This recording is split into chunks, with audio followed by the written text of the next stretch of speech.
Okay, so if you're an anime creator, you know this feeling, right? You find that perfect, epic clip. You put together an amazing edit, and then you stop. You hesitate because that dreaded copyright strike is just looming over you. But what if I told you there's a way to use those clips, build a massive audience, and never have to worry about that again? Today, we're going to break down a system that claims to do exactly that. I mean, just look at this claim.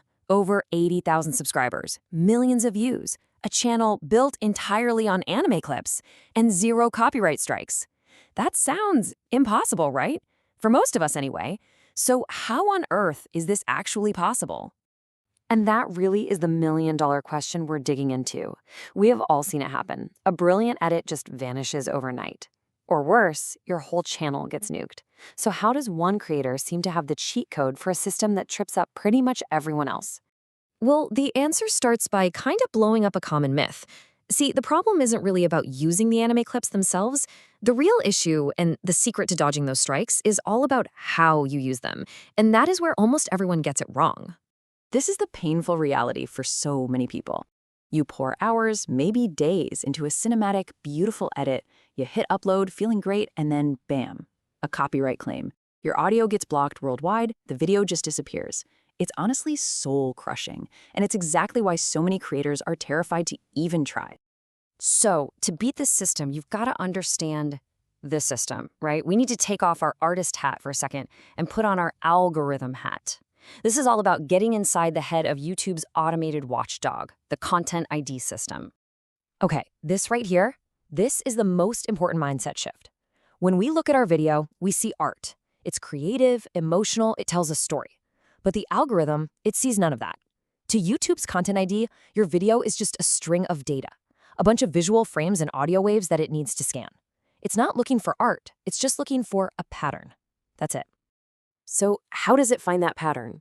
Well, the Content ID system is relentless. It scans every single video the second it's uploaded, frame by frame. It compares those frames to this giant database of copyrighted stuff from studios like Toei, Mappa, you name it. It does the same thing with the audio, and if it finds just a few seconds that match, it automatically fires off a copyright claim.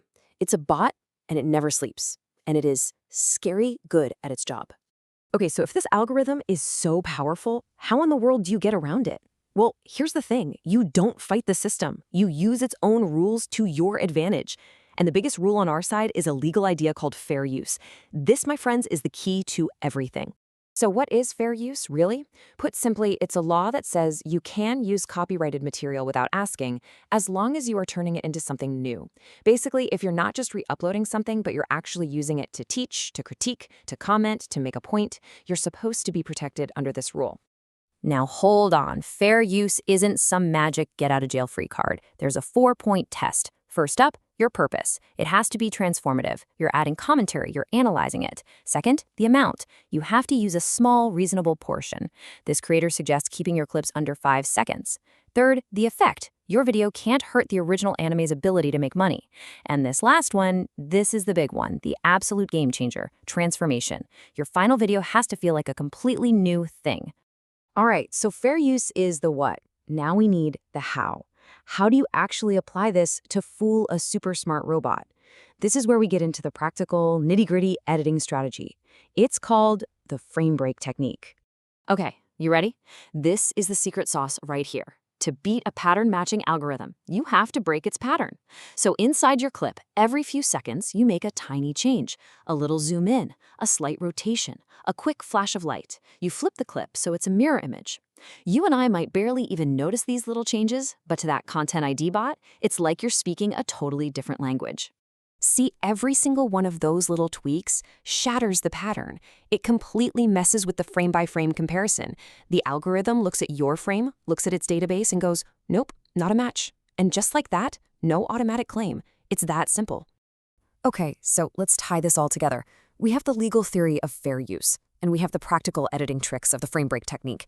But does this stuff actually work out there in the real world? Can it keep you safe and help you grow? Well, the proof, as they say, is in the numbers. So the creator who figured all this out, they made a video analyzing fighting styles in anime using dozens of these short edited clips.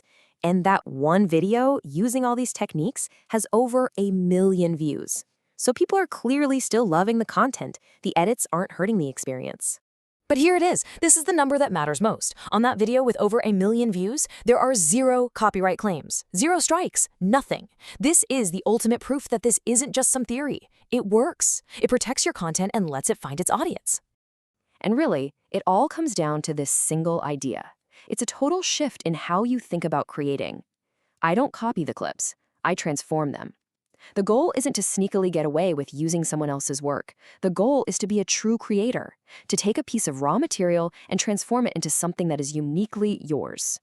So at the end of the day, it's all about reframing how you see this, right? Copyright doesn't have to be this giant, scary wall that stops you from creating. Instead, what if you saw it as a creative challenge, a prompt that forces you to be more clever, more analytical, and more original? So let me ask you this. What new stories could you tell if that limitation was suddenly your biggest creative strength?